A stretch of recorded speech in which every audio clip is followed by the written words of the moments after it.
انسان زندگی میں جب جدوجہد کرتا ہے، کوشش کرتا ہے، وہ بہت سارے دنیاوی اسباب اختیار کرتا ہے، جتنی عقل اللہ نے دی ہوتی ہے اس عقل کا بھی وہ استعمال کرتا ہے، کوشش کرتا ہے کہ کچھ اچیو کر سکے زندگی میں، کچھ مقاصد کا حصول اسے میسر آئے۔ عزیز بھائیوں، ایک بات اپنے ذہن میں اچھی طرح بٹھا لیں اور لکھ لیں کہ زندگی میں جو کسی بندے کو کامیابی حاصل ہوتی ہے وہ رب تعالیٰ کی مدد سے حاصل ہوتی ہے۔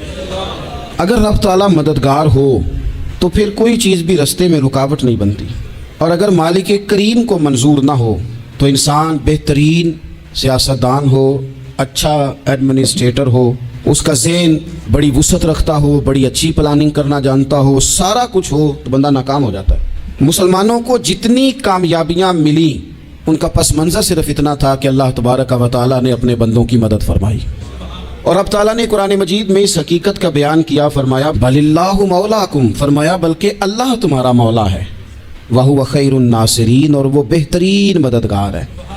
وہ جو رب تمہارا مولا ہے وہ بہترین مددگار ہے، اور اگر وہ مدد کرے تمہاری، سورہ آل عمران میں آگے جا کے ارشاد فرمایا اگر اللہ مدد کرے تو پھر تم پر کوئی غالب نہیں آ سکتا، اور اگر وہ تمہاری مدد چھوڑ دے تو پھر کوئی تمہاری مدد کر سکتا، کوئی مدد نہیں کر سکتا۔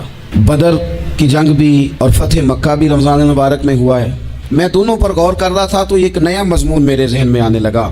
بدر کی جو جنگ ہے اس میں بھی ایک عجیب انقلاب آیا ہے کہ 313 نے 1000 سے مقابلہ کیا، اور جن 1000 سے مقابلہ کیا وہ اسلحے سے لیس تھے، اور یہ جو 313 ہیں ان کے پاس 6 زرہیں، 8 تلواریں، چند گھوڑے، لیکن اللہ نے کامیابی دی تو خود رب نے بیان کیا کس طرح دی، فرمایا وَلَقَدْ نَصَرَكُمُ اللَّهُ بِبَدْرٍ وَأَنْتُمْ أَذِلَّةٌ۔ وہ کامیابی اس طرح ملی ہے کہ رب نے تمہاری مدد کی تھی، تم تو کمزور تھے، اللہ نے بدر میں تمہاری مدد کی، تم جیت گئے۔ وَلَقَدْ نَصَرَكُمُ اللَّهُ بِبَدْرٍ وَأَنْتُمْ أَذِلَّةٌ، اللہ نے بدر میں تمہاری مدد کی، تم تو کمزور تھے۔ پھر فتح مکہ نصیب ہوئی تو اس میں بھی بہترین منصوبہ بندی نبی پاک علیہ السلام نے فرمائی، بہترین حکمت عملی حضور نے اپنائی، لیکن ہمیں جو اللہ رسول نے بات سمجھائی وہ کیا ہے؟ اذا جاء نصر اللہ والفتح، فرمایا جب اللہ کی مدد آئی اور فتح نصیب ہو گئی۔ یہ اللہ نے مدد فرمائی تمہاری، یہاں بھی فتح مکہ بھی اللہ کی مدد سے، جنگ بدر بھی اللہ کی مدد سے۔ وہ جو مدد ہے اللہ تعالیٰ کی، جب وہ ہم یہ کرتے ہیں کہ ہم اپنی ساری زندگی سیاست کی نظر کرتے ہیں، ہماری سیاست صرف ملک میں نہیں ہوتی، ہماری سیاست خاندان میں بھی ہوتی ہے، ہم گھر کے اندر بھی سیاست کرتے ہیں، ہم کسی خاص طریقے سے لوگوں کو اپنے پیچھے چلانا چاہتے ہیں، ہم ایک خاص اسلوب اختیار کرتے ہیں کہ لوگ ہمارے پیچھے چلیں۔ اس کا نقصان ہمیں یہ ہوتا ہے کہ سیاست جو ہوتی ہے یہ شطرنج کے ہیر پھیر کی طرح ہوتی ہے، تو اس کے راز بڑی جلدی کھلنے لگ جاتے ہیں، پتہ چل جاتا ہے کہ بندہ مخلص نہیں تھا، سیاست کر رہا تھا، طریقے سے اس نے جوڑ کے رکھا ہوا تھا۔ ہم ہر جگہ سیاست کے بل بوتے پر چیزوں کو لے کے چلنا چاہتے ہیں، سیاستیں ناکام ہو جاتی ہیں، سیانے لوگ فیل ہو جاتے ہیں، بچتا صرف وہی ہے جس کے پیچھے رب تعالیٰ کی مدد شامل حال ہوتی ہے۔ اپنی زندگی کے اندر ہم جو کچھ بھی کر رہے ہیں، جس شعبے سے بھی ہمارا تعلق ہے، آج ہم نے اس بات پہ غور کرنا ہے کہ پہلے تو یہ غور کر لیں کہ جو کام ہم کر رہے ہیں کیا وہ کام ایسا ہے کہ اس میں اللہ کی مدد ہمیں ملے گی؟ اگر آپ کوئی معاذ اللہ ناجائز کام کر رہے ہیں، فعل حرام کا ارتکاب کر رہے ہیں، تو اس میں تو مدد الہی آئے گی نہیں۔ پہلے تو یہ دیکھیں جو کر رہے ہیں وہ کام مدد الہی والا ہے، اور اگر اللہ تعالیٰ کی مدد والا وہ کام ہے پھر اس پر غور کریں کہ کیا ہم نے مالک سے مدد کا سوال کیا ہے، ہمیں مدد میسر آ رہی ہے۔ وہ میں نے بزرگوں سے ایک بات سنی تھی، وہ بڑی یاد رہ گئی۔ وہ فرمایا کرتے تھے قابلیت بھی بڑی چیز ہے لیکن قبولیت سب سے بڑی چیز ہے۔ قابل ہونا بھی بڑی بات ہے لیکن زیادہ بڑی بات یہ ہے کہ اس کی بارگاہ میں قبول بھی ہے کہ نہیں۔ اپنی زندگی میں اللہ کی مدد کی طرف بڑھیں، مالک کی مدد کا حصول اختیار کرنے کی کوشش کریں، اللہ کے ساتھ اپنے آپ کو جوڑیں۔ اگر اللہ کی مدد نصیب ہو، یہ جو ہم جتنا ڈرتے رہتے ہیں، سہ میں رہتے ہیں، پریشان رہتے ہیں کوئی کیا کر دے گا، ہمارے ہاں نا ہر شعبے میں معاذ اللہ ایک مافیا ہے، الا ماشاء اللہ۔ مافیا کہتا ہے میرے ساتھ ملو گے تو میں چلنے دوں گا ورنہ میں نہیں چلنے دوں گا، مارکیٹ میں آ ہی نہیں سکتا فلانا بندہ کیونکہ یہاں ہمارا قبضہ ہے۔ اور میرے بھائی پھر بہت سارے لوگ جن کی نیتیں اور ارادے بڑے اچھے ہوتے ہیں شروع میں، وہ بھی اس مافیا کا شکار ہو جاتے ہیں اور ان کے رنگ میں رنگ جاتے ہیں۔ یاد رکھنا، کسی شخص کی بلیک میلنگ کا کبھی شکار نہ ہونا، کبھی کسی کی میٹھی اور مسجع مکفہ باتوں کا شکار نہ ہونا۔ کوئی کیا کر سکتا ہے اگر اللہ مددگار ہو تو؟ جس کو رب کریم اٹھانا چاہے اسے کوئی گرا سکتا ہے؟ ہم یہ ڈرے ڈرے سہمے سہمے پریشان پریشان فیصلہ کرنے کی طاقت نہیں، مجھے چلنا چاہیے کہ نہیں، اٹھنا چاہیے کہ نہیں، کرنا چاہیے، اٹھ باندھ کمر کیوں ڈرتا ہے؟ پھر دیکھو خدا کیا کرتا ہے۔ حضرت عبداللہ ابن عباس فرماتے ہیں میرے نبی پاک علیہ السلام نے میری تربیت فرمائی، حضور نے میری تربیت فرمائی، اور محبوب پاک علیہ السلام نے فرمایا عبداللہ یاد رکھنا، یہ نوجوان دوست میری بات لکھ لیں، پریشان لوگ میری بات لکھ لیں، جن کے پاس قوت فیصلہ نہیں وہ اس بات کو لکھ لیں۔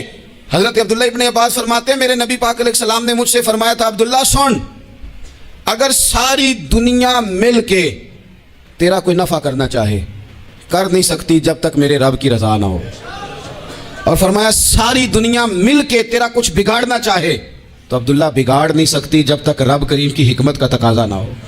لوگوں سے ڈرنا، لوگوں کی طرف دیکھنا، ماحول دیکھ کے اپنے راہ کا تعین کرنا، ہر بندے کے خیالات کے مطابق ڈھلنے کی کوشش کرنا، فلانا نہ ناراض ہو جائے، فلانا نہ ناراض ہو جائے، وہ جس نے ہونا ہو جائے، بس رب رسول ناراض نہ ہو۔ اپنی زندگی میں اپنے مالک کو مولا جان کے، بل اللہ مولاکم، اللہ تمہارا مولا ہے، وہو خیر الناصرین، وہ بہترین مددگار ہے، توجہ جب بھی کریں رب کی جانب کریں، اپنے دل کا قبلہ درست رکھیں، سوچوں کے زاویے سیدھے رکھیں۔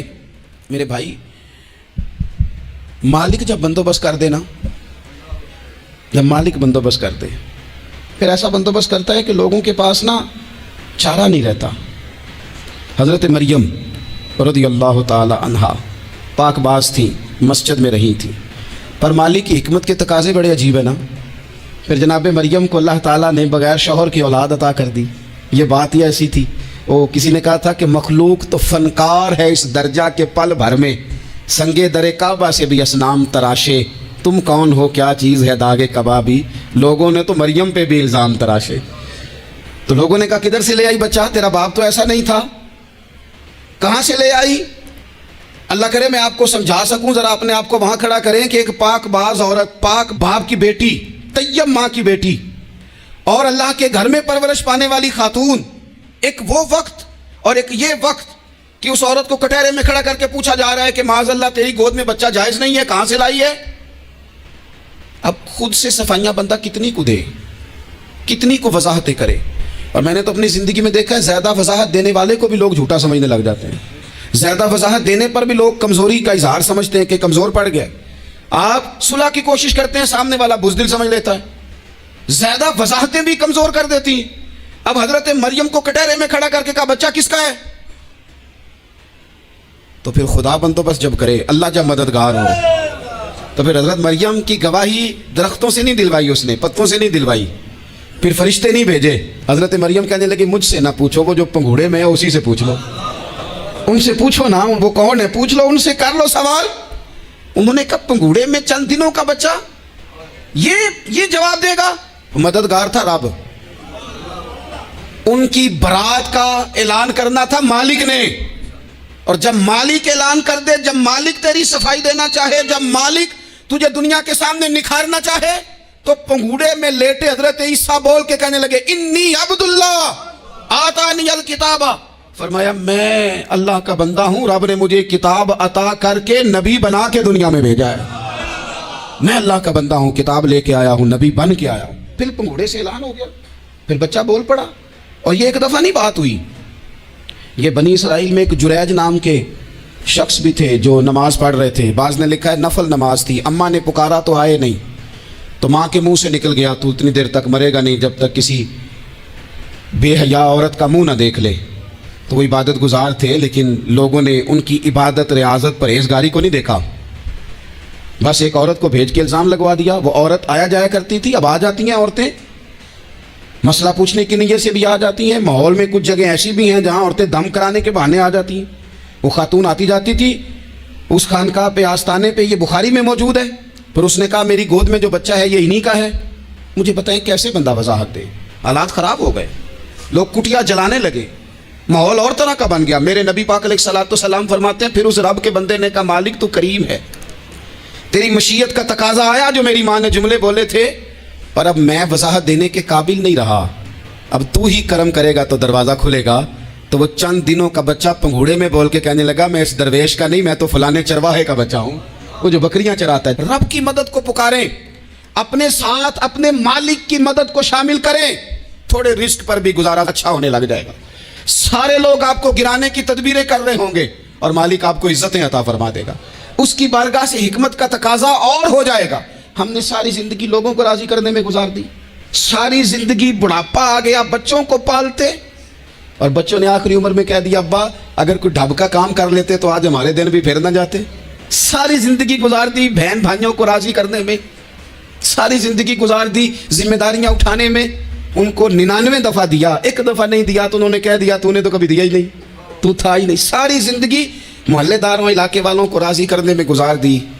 اور میں نے ایسے لوگ بھی دیکھے دین کے لیے وقت گزارا, لیکن جب بڑھاپے میں دانت کام نہ کرتے تھے تو وقت کے مفتیوں کو بھی مسجدوں کی کمیٹیوں نے کہہ دیا اب آپ کی سمجھ نہیں آتی, ہم نے خطیب کو یور رکھنا ہے, نہ دیکھو دنیا کی طرف دنیا رلا دیتی ہے, نہ راضی کرو بندوں کو بندے تھکا دیتے ہیں, نہ پیچھے بھاگو ہر وقت دنیا داروں کے, یہ انسان کو کمزور کر دیتے ہیں. وہ تو کریم ہی بڑا ہے, 2 آنسو زمین پر بعد میں گرتے ہیں, بندے کے گناہ سارے پہلے معاف فرما دیتا ہے. اللہ کی مدد کا حصول, اپنے مالک کی مدد کی طرف بڑھنا. آپ کو بدر کی جنگ بھی یہی درس دے گی, آپ کو احد کا میدان بھی یہی سبق دے گا, فتح مکہ بھی یہی سبق دے گا. میرے دوستو, جب رب مدد فرمائے, جب اللہ مددگار بنے. دوستوں سے ایک بات اکثر کرتا ہوں, میں کہتا ہوں کہ جتنے درد سے آپ امیر کو اپنی کہانی سناتے ہیں نا, اور جس طرح آپ کے آنسو بات کرنے سے پہلے گر جاتے ہیں کہ غریب ہیں, بچیاں ہیں, کاروبار نہیں, او میرے سنگیو, اس سے آدھے آنسو اپنے رب کی بارگاہ میں بکھیرو, اس کے حضور عرض گزار ہو جاؤ, اس سے طلب کرو. ایک وقت انسان پر زندگی میں ایسا آتا ہے کہ اسے یوں محسوس ہوتا ہے کہ میرا سایہ بھی طرح سے پیچھے ہٹ گیا ہے. اسے یوں لگتا ہے کہ میں کسی سہارے پہ ہاتھ ڈالتا ہوں تو وہ بھاگ جاتا ہے مجھ سے. لیکن مالک کی بارگاہ ایسی عظیم بارگاہ ہے, رب رسول کے آستانے اتنے بڑے ہیں کہ آپ جب وہاں کشکول طلب دراز کرتے ہیں تو جھولی پھیلانے میں دیر لگتی ہے, ان کو بھرنے میں تو کوئی دیر نہیں لگتی. ہم نے اپنا سوچ کا قبلہ ہی دنیا کو بنا لیا ہے. یہ جو اللہ والوں کی مدد ہے یہ تو ہے اللہ ہی کی مدد ہے, لیکن یہ جو سیٹھوں کی طرف توجہ کرنا, نوابوں کی طرف توجہ کرنا, دنیا داروں کی طرف توجہ کرنا, اور اپنا مزاج اس طرح کا بنا لینا, یارو گردن کو جھکا دیتا ہے خیرات کا پتھر, جہاں میں مانگنے والوں کے سر کبھی اونچے نہیں ہوتے. اور اقبال کہتے ہیں غیرت ہے بڑی چیز جہاں نے تگ و دو میں, پہناتی ہے یہ فقر کو تاج سردارا. میں عرض کروں گا کہ اپنی آپ جب توجہ کا قبلہ اللہ رسول کو بنائیں گے تو رب فرماتا ہے وَيَرْزُقْهُ مِنْ حَيْثُ لَا يَحْتَسِبُ, میں نہ تجھے وہاں سے رزق دوں گا جہاں سے کبھی تیرا گمان بھی نہیں گیا ہوگا. یہاں سے بھی مل سکتا ہے, تو نے سوچا بھی نہیں ہوگا. بخاری شریف میں حدیث ہے, حضرت جابر ابن عبداللہ فرماتے ہیں نبی پاک صلی اللہ علیہ وسلم نے 300 لوگوں کا ایک لشکر روانہ کیا کسی مہم کے لیے, کسی جہاد کے لیے. حضرت ابو عبیدہ بن جراح رضی اللہ تعالیٰ عنہ امیر لشکر تھے. فرماتے ہیں غربت اتنی زیادہ تھی, بھوک اتنی زیادہ تھی کہ ایک کھجور دن میں ایک وقت کھانے کو ملتی تھی, اور کچھ دن ایسے آئے کہ اب کھجور بھی نہیں مل رہی. فرماتے ہیں اتنی زیادہ بھوک لگی مجاہدین کو 300 بندہ پتے کھا کے گزارا ہونے لگے. یہ بخاری میں موجود ہے. آپ فرماتے ہیں کہ دریا کے کنارے ہمارا پڑاؤ تھا, ٹھہراؤ تھا. جب بھوک سے نڈھال ہو گئے نا, وَيَرْزُقْهُ مِنْ حَيْثُ لَا يَحْتَسِبُ, اللہ وہاں سے روزی دیتا ہے, گمان بھی نہیں ہوتا. فرماتے ہیں ایک مچھلی اللہ تعالیٰ نے دریا کے کنارے بھیجی. فرماتے ہیں وہ تھی تو مچھلی پر پہاڑ جتنی تھی. بخاری میں لفظ ہیں, حضرت جابر ابن عبداللہ رضی اللہ تعالیٰ عنہ فرماتے ہیں 300 آدمی 18 دن تک اس مچھلی کو کھاتے رہے, مچھلی ختم ہی نہیں ہوئی. مچھلیاں نہیں, مچھلی. کہتے ہیں 18 دن 300 بندہ کھاتا رہا, مچھلی ختم ہی نہیں ہوئی. اور فرماتے ہیں کہ اس کی ہڈی نکال کے, کانٹا کہیں گے آپ اپنی زبان میں, کہتے ہیں وہ نکال کے نا تو اس کو کھڑا کیا نا جب, تو اونٹ کجاوے سمیت اس کے بیچ سے گزر جاتا تھا, 2 اس کے کانٹے جوڑے. فرماتے ہیں وہ اس کا گوشت ہم کھاتے تھے اور اس کی چربی بطور تیل کے ہم جسموں پہ ملتے تھے, بیماروں کو اس سے سکون آتا تھا, تندرستی شفا ہوتی تھی. فرماتے ہیں ہم کھایا بھی ہم نے, اور کچھ لے کے ہم مدینے بھی گئے, اور قربان جائیں نبی پاک نے بھی اس میں سے کھایا. ہم نے عرض کی حضور یہ معمہ کیا ہے, یہ ماجرا کیا ہے؟ تو محبوب نے فرمایا تمہارے پاس غذا نہیں تھی, رب نے تمہارے لیے بندوبست کیا ہے, اللہ نے تمہیں دیا ہے. مکان شروع کر لیا ایک صاحب نے, وہ مکان بنانے لگے. آپ وہ حساب لگا رہے ہیں, کہتے ہیں میرے پاس اتنے پیسے ہیں, اتنے میں نے فلانے دوست سے کہنا ہے اس نے دے دینے, اتنے فلانے رشتہ دار سے کہنا ہے اس نے دے دینے, اتنے فلانے سے کہنا ہے اس نے دے دینے. یہ ساری کاپی بنا کے مکان شروع کر لیا. جو روز کہتا تھا نا کوئی حکم ہو جاتے 10 ہی, سب سے پہلے اس کو کہا میاں پیسے چاہیے وہ کہندا ہو کل ہی منڈا ٹوریا ہے کدے تو پرسوں دس داتے لب جانے سن. میں آپ کو اپنے تجربے کی بات بتا رہا ہوں. جن لوگوں کا خیال ہوتا ہے نا کہ آپ سٹارٹ کریں فلانا کام ہم آپ کے ساتھ ہیں, اللہ کا ہی کوئی نظام ہے, وہ بالکل بھی نہیں ساتھ ہوتے. لیکن ایسا نہیں ہے کہ کوئی ساتھ نہیں ہوتا, اللہ تعالیٰ بڑے اسباب پیدا کرتا ہے, وہاں سے دیتا ہے جہاں سے گمان بھی. ہمارا یہ ذہن بن جاتا ہے ہم ساری اپنے حساب سے چلتے ہیں, اتنے رشتہ داروں سے اتنے, کون آپ کے ساتھ چلے گا, سوال ہی نہیں پیدا ہوتا. یہ سارے کام چھوڑ کے سب سے پہلے 2 رکعتیں پڑھو, اپنے رب کی بارگاہ میں, رسول کائنات کی بارگاہ میں گزارشات اور استغاثے پیش کرو, وہاں سے خیر طلب کرو. دنیا دار کیا دیں گے, کیا دے سکتے ہیں, کیا حیثیت ہوتی ہے کسی. اللہ کہتا ہے وہاں سے دوں گا. تو جو اللہ مال دے وہ لینا چاہیے کہ رشتہ داروں کا مال دیکھنا چاہیے؟ جو اللہ دے وہ لینا چاہیے کہ سیٹھوں نوابوں کی جیبیں دیکھنی چاہیے؟ جو اللہ دے وہ قبول کرنا چاہیے یا دیکھنا چاہیے کون سا آدمی کہاں پہنچ گیا؟ چھوڑو, اپنی مٹی پہ چلنے کا سلیقہ سیکھو. کسی کے سنگ مرمر پہ چلو گے تو پھسل جاؤ گے, پھسل جاؤ. اس پر ایک اور بات عرض کر دوں, صحیح بخاری سے, مسلم سے. ایک اور بات, کچھ چیزیں ایسی ہیں جن سے اللہ کی مدد آتی ہے, مدد ملتی ہے. ایک چیز ان میں سے ایسی ہے جس سے بہت مدد نازل ہوتی, وہ ہے کہ جب رب آپ کو دے نا تو پھر آپ بھی اس کے رستے میں دیں, پھر مدد آتی ہے, پھر اور آتا ہے. بخاری مسلم میں حدیث ہے, یہ زیادہ ہی توجہ طلب امر ہے, اس پر آپ غور کریں گے. حضرت ابو ہریرہ فرماتے ہیں کہ نبی پاک علیہ السلام نے فرمایا ایک شخص نے بادلوں کے اندر سے آواز سنی کہ فلاں آدمی کا کھیت اور باغ خشک ہو گیا ہے, وہاں برسو اور اس کے کھیت کو سیراب کرو. وہ بڑا حیران ہوا کہ بادل سے آواز آ رہی. پھر اس نے دیکھا کہ ایک پہاڑی پر بارش ہوئی, وہ بادل وہاں برسا, پھر نالیوں سے ہوتا ہوا پانی ایک طرف چلا. تو جس نے آواز سنی تھی, حضور بیان کر رہے ہیں, وہ بھی پیچھے پیچھے چلا کہ پانی کدھر جا رہا ہے. اس نے جا کے دیکھا کہ ایک مقام پہ ایک باغ کو وہ پانی لگ رہا ہے اور ایک آدمی وہ پانی لگا رہا ہے. اس نے اس سے پوچھا تیرا نام کیا ہے؟ اس نے کہا کیوں؟ کہنے لگا بتا نا. اس نے نام بتایا تو کہنے لگا یہی تو وہ نام ہے جو میں نے بادلوں کے اندر سے سنا ہے کہ فلاں کے کھیت کو پانی دے دو. اس نے کہا یار تو کیا عمل کرتا ہے کہ اسپیشل تیرے لیے بارش برسے. یہ بخاری پڑھ رہا ہوں, سیاستہ سے حدیث عرض کر رہا ہوں. اس سے پوچھا تو کیا کام کرتا ہے کہ جناب اللہ تبارک و تعالیٰ کا حکم کرم آیا کہ خاص تیرے لیے پانی برسے اور تیرے کھیت کو سیراب کرے. تو اس نے کہا چھوٹا ذمہ دار ہوں, پر جب فصل اگتی ہے تو 3 حصے کرتا ہوں. ایک حصہ اپنے بال بچوں پہ, بہن بھائیوں پہ خرچ کرتا ہوں, ایک حصہ پورا, اور ایک حصہ دوبارہ کاشتکاری پہ لگاتا ہوں, اور تیسرا حصہ خالص میں نے مسکینوں, یتیموں اور غریبوں کے لیے رکھا ہوا ہے.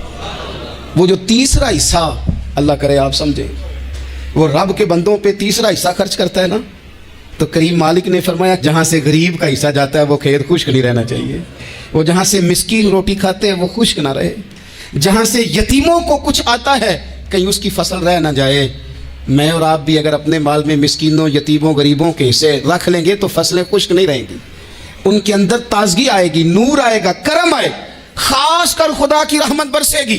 مدد اللہ سے چاہیں, اپنی توجہات کا مرکز رب رسول کی ذات کو بنائیں, پھر آپ محسوس کریں گے کہ بڑی جلدی اللہ تعالیٰ کی مدد آنے لگی ہے.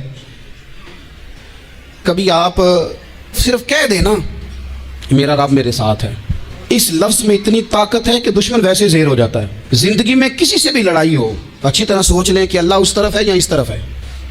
اگر آپ زیادتی پہ ہیں تو پھر رب مظلوم کی جانب ہے. اگر اللہ کی مدد آپ کے ساتھ ہے تو دنیا کی کوئی طاقت آپ کو گرا نہیں سکتی. اور اگر آپ مظلوم کے مقابلے میں ظالم بن کے آپ کھڑے ہو گئے ہیں اور آپ نے رویہ وہ اختیار کیا ہے کہ جس میں مدد نہیں آئے گی, تو پھر یاد رکھ لیں کہ آپ کوئی بھی ہیں, کہاں بھی ہیں, آپ کمزور ہیں. طاقتور تھے ابتدائے اسلام میں, ظاہری طاقت تھی کفار مکہ کے پاس, وہ ڈنڈوں سے مارتے تھے غریبوں کو, ان کے ہاتھوں میں ڈنڈے تھے, پر خدائی طاقت ان مظلوموں کے ساتھ تھی. صاحب زرقانی نے لکھا ہے حضرت زنیرہ رضی اللہ تعالیٰ عنہ ایک لونڈی ہیں, غریب ہیں, ماڑے دا کی کام محمد نس جانا یا رونا, غریب سادی بی بی اور لونڈی کنیزہ, ایک مشرک کی کنیزہ تھی, انہوں نے کلمہ پڑھ لیا. وہ ڈنڈوں سے مارتا, دروں سے مارتا, تکلیف دیتا. حضرت زنیرہ رضی اللہ تعالیٰ عنہ کو اتنا مارا, اتنا مارا. اب آپ ایک اور پہلو پر بھی غور کریں, مار بھی پڑ رہی ہے پر خدا ادھر ہی ہے, اللہ کی مدد ادھر ہی ہے.